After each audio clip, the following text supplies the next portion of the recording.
வணக்கம் அன்புக்குரிய நேயர்களே, மீண்டும் ஒரு புதிய வீடியோவில் உங்கள் எல்லாரையும் சந்திப்பதில் ரொம்ப ரொம்ப மகிழ்ச்சி, சந்தோஷம். நம்ம வாட்ஸ்அப் குரூப்புடைய லிங்க்கு கீழே இருக்குது. அதில் ஜாயின் பண்ணாதவங்க ஜாயின் பண்ணிக்கோங்க. இன்றைக்கி நம்ம பார்க்க போகக்கூடிய தொகுப்பு, சில விஷயங்களை சோதித்து பார்க்கலாம். ஆனால் சோதித்து பார்க்குறதே வேலையாக இருந்தால் நம்ம வாழ்க்கையில் எதிர்மறையான விஷயங்கள் நடக்க ஆரம்பித்தா எப்படி இருக்கும்?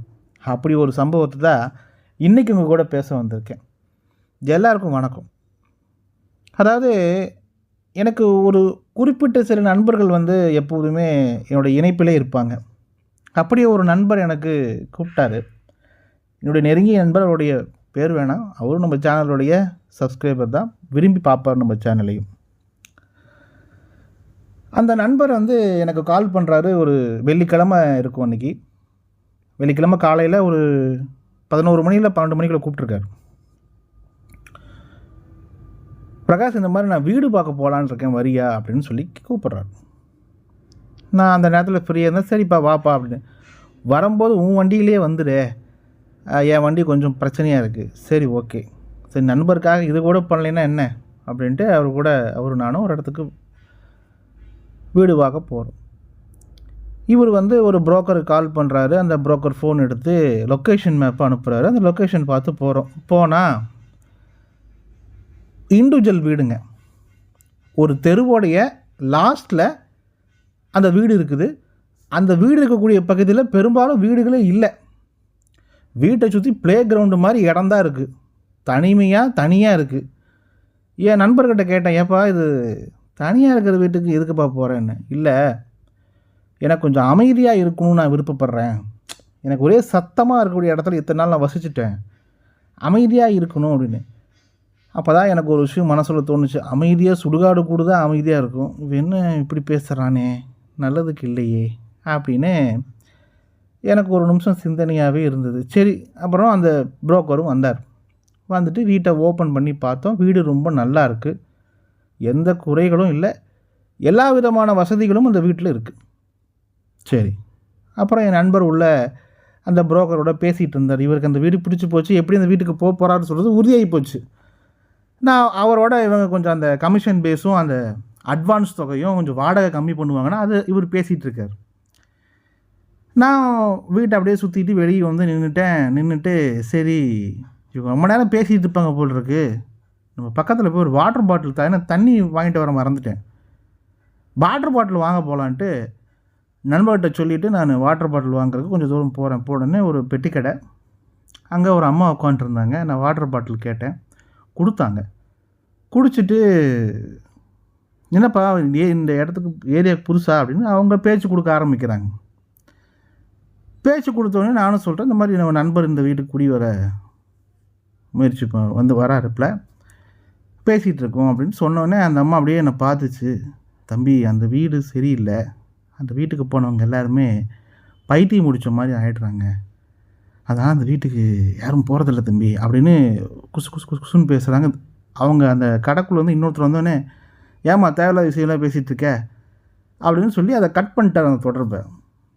அப்புறம் எனக்கு ஒரு நிமிஷம் பக்குன்னு ஆச்சு. ஏண்டா, என்னடா இது அமைதின்னு கேட்டுட்டு இவன் அமைதியாக போயிடுவான் போல இருக்கே, லூஸ் ஆகிடுவான் போல இருக்கேன்ட்டு நான் திரும்ப பைக் எடுத்து வேகமாக போனேன்.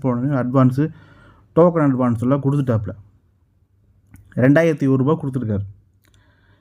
நான் அவர்கிட்ட சொன்னேன், நண்பா இந்த மாதிரிலாம் சொல்கிறாங்கப்பா அப்படின்னு. அது இந்த அழகான வீட்டுக்கு யார்டா பொறாமல் இருப்பாங்க, இங்கே பொறாம குணம் அதிகமாக இருக்குன்னு புரோக்கர் சொன்னாப்லான்ட்டு. புரோக்கரை பார்த்தேன். சொல்லுவேன் அப்படின்னு மனசில் நினச்சிட்டு, டேய் நண்பா, இந்த இடத்துல சரியில்லைடா, இது நல்லதுக்கு இல்லைடா அப்படின்னு நான் சொல்கிறேன். நீ எப்பயுமே ஆவி பேன்னு சுற்றிட்டு இருப்ப, ஏன்டா நீ இப்படி இது பாடுற, இந்த வீடு நான் ஆவி வீடு மாதிரி நீட்டாக லட்சணமாக புது வீடுடா அது அப்படி. எனக்கு ஒன்றும் புரியல. சரி, ஓகே, இது சொல்கிற மாதிரி சூழல் இல்லை, இவன் புரிஞ்சுக்க மாட்டான், விதி கண்டிப்பாக சடுகுடு விளையாட போகுது, சரி பார்ப்போம் அப்படின்ட்டு நான் வீட்டுக்கு வந்துட்டேன். ஒரு வாரம் கழித்து நண்பர் கூப்பிட்டு பிரகாஷ் உன்னை பார்க்கணும் அப்படின்னு சொல்லி கூப்பிட்டாப்புல. சரி நான் வரேன்டா அப்படின்னு சொல்லிட்டு நான் அவரை பார்க்க போகிறேன். நாங்கள் அந்த சிட்டி பேக்கரிக்கு பக்கத்தில் உட்காந்து பேசுகிறோம். அவர் ரொம்ப சோகமாக இருந்தப்போ என்னடா ஆச்சு உனக்குன்னு கேட்டேன். இல்லைப்பா ஒரே செத்து போயிடலாமான் இருக்கு அப்படின்றாரு என்கிட்ட. ஏன்டா என்னடா சாகிற அளவுக்கு என்னடா உனக்கு பிரச்சனை அப்படின்னு கேட்குறேன். அப்படின்னு ரொம்ப வெக்ஸாக பேசுகிறாரு. ஒன்றும் புரியல. சரி சம்சாரத்துக்கிட்ட கேட்டுக்கலான்னா அந்த பொண்ணுக்கு ஃபோன் பண்ணி கேட்டால், இல்லைண்ணா இவர் 2-3 நாளைக்கு முன்னாடி அவருடைய ஆஃபீஸ் ஃப்ரெண்ட்ஸெல்லாம் கூப்பிட்டு அந்த வீட்டுக்கு போயிருக்காரு. போயிட்டு அங்கே ஏதோ பார்ட்டி மாதிரி இவங்கெல்லாம் வச்சுருக்காங்கண்ணே, நம்ம 2 வாரம் கழித்து குடி போகலான்னு நல்ல நேரம் பார்த்து வீட்டில் அம்மா அப்பா சொல்லியிருக்காங்க. அதுக்கு முன்னாடி இவர் அந்த வீட்டுக்கு ஃப்ரெண்ட்ஸ் எல்லாம் கூட்டிகிட்டு அந்த ஒர்க் பண்ணுறக்கூடிய ஃப்ரெண்ட்ஸ் எல்லாம் கூப்பிட்டு போய் பார்ட்டி வச்சுருக்காரு. தூங்கியிருக்காரு. தூங்கி எழுந்திரிச்சப்போ வந்து இதே மாதிரி பேசுகிறாருண்ணே அப்படின்னு அந்த பொண்ணு என்கிட்ட சொல்லு. சரி ஓகே, அந்த சம்பவம் இந்த சம்பவத்தை சொல்லுது. ஒருவேளை அந்த பாட்டி சொன்னது பைத்தியம் பிடிச்சிருன்னு சொன்னது கரெக்டாக இருக்குமோ அப்படின்னு யோசிச்சுக்கிட்டே இருக்கேன். அவங்ககிட்ட அந்த வீட்டு சாவியை கேட்டேன். கேட்டு வாங்கிட்டு நம்ம ஒரு நாள் போகலான்ட்டு ஒரு சனிக்கிழமை இரவு ஒரு 6 மணிலேருந்து 10 மணி வரைக்கும் இருக்கலாம். சாயந்தரம் 6 மணிலேருந்து இரவு 10 மணி வரைக்கும் இருக்கலாம். என்ன நடக்குதுன்னு பார்க்கலான்னு அந்த வீட்டை சாவி வாங்கிட்டு அந்த வீட்டு ஸ்டெப்ஸில் உட்காந்துட்டு ஃபேஸ்புக்கில் அந்த நம்ம நண்பர்கள் போடக்கூடிய அந்த கமெண்ட்லாம் படிச்சுக்கிட்டு யூடியூப்பை பார்த்துக்கிட்டு நானும் அப்படியே அதை அந்த டைமை ஓட்டணும்ல என்ன நடக்குதுன்னு பார்க்கலான்ட்டு ஒரு 8:15 இருக்குங்க. சரி பாத்ரூம் வருது, யூரின் வருது அப்படின்ட்டு சரி வீட்டுக்குள்ளே இருக்கக்கூடிய பாத்ரூமே யூஸ் பண்ணிக்கலாம் அப்படின்ட்டு வீட்டுக்குள்ளே போயிட்டு ரெஸ்ட் ரூம் போயிட்டுருக்கும்போது என் கூட யாரோ இருக்காங்க. அது வந்து என்னால் வந்து அந்த நேரத்தில் உணர முடிஞ்சுது. நான் மட்டும் இந்த வீட்டில் இல்லை, என் கூட வேறு யாரோ ஒருத்தங்க இருக்காங்க. நான் ரெஸ்ட் ரூம் போயிட்டு ஃப்ளஷ் பண்ணிவிட்டு வெளியே வந்துட்டு அந்த வீட்டு ஹாலை பார்த்தேன். ஹால்லாம் நார்மலாக தான் இருக்குது. கொஞ்ச நேரம் வந்து ஏதோ ஒரு சவுண்டு வந்து விசில் அடிக்கிற மாதிரி இருக்கக்கூடிய சவுண்டு மாதிரி வந்து எனக்கு கேட்க ஆரம்பிக்குது. எனக்கு மனசுக்குள்ளே ஒரு இனம் புரியாத அளவுக்கு ஒரு பயம்.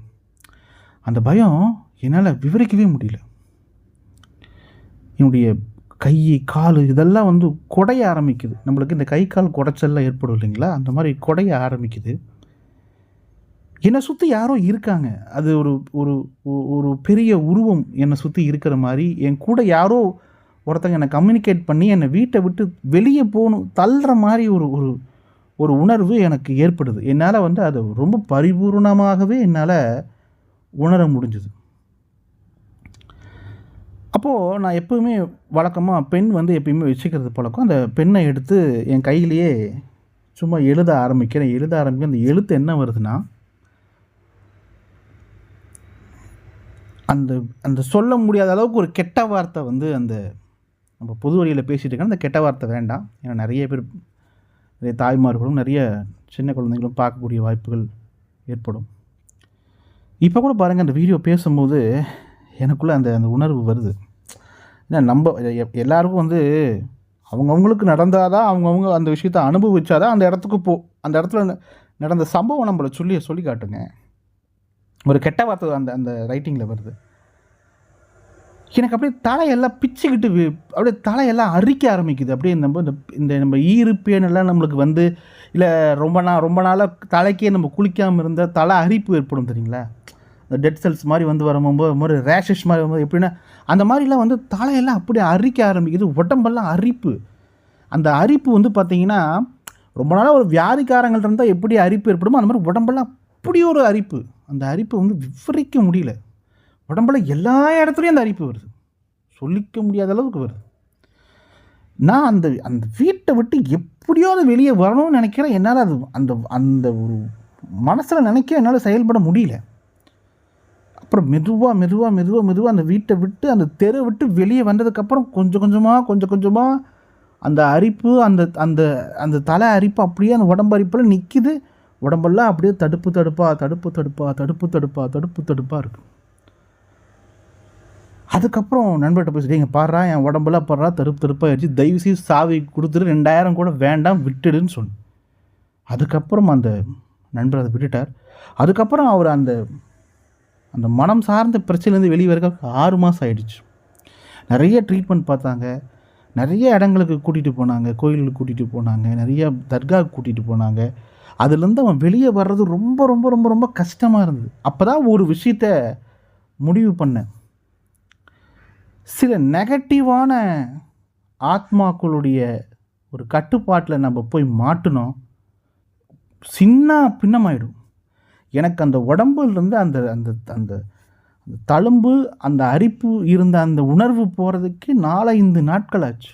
நான் தினமும் பட்டீஸ்வரன் கோயிலுக்கு போயிட்டு சுவாமியை பார்த்து கும்பிட்டுட்டு அற்புத மகான்கிட்ட தினமும் வேண்டிக்கிட்டு கொஞ்சம் கொஞ்சமாக அதுக்கப்புறம் அந்த சம்பவத்துக்கு அப்புறம் பாத்ரூம் போகிறதுக்கே எனக்கு ஒரு மாதிரி யோசனையாகவே இருந்தது.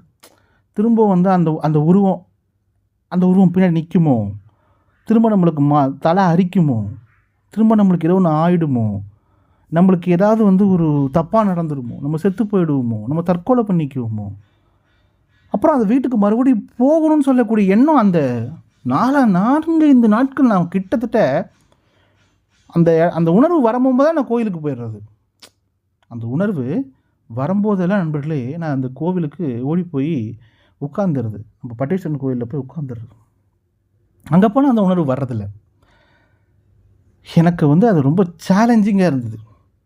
சில இடங்கள் எல்லாருக்கும் எல்லா விஷயங்களும் ஒத்துக்கிறதே இல்லை.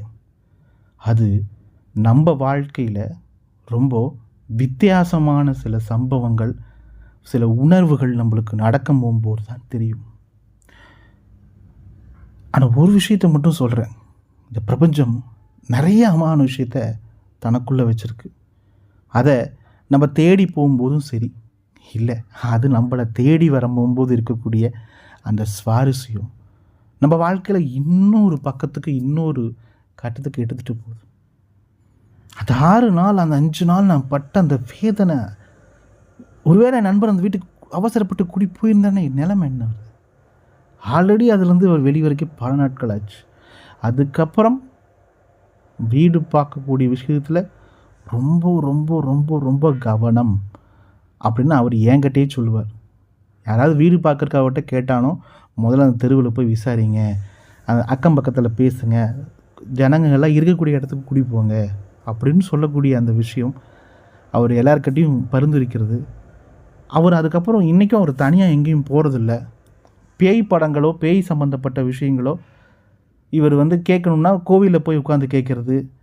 அவர் தன்னுடைய அந்த ஒரு சில பேர் அந்த பாதிப்புகளை ஏற்படுத்தி அதுலேருந்து வெளியே வர்றதுக்கு ரொம்ப கஷ்டப்படுறாங்க. அன்புக்குரிய நேயர்களே, இது வந்து நான் இது ரொம்ப நாளைக்கு முன்னாடி இந்த வீடியோ போட்டுருக்கணும்.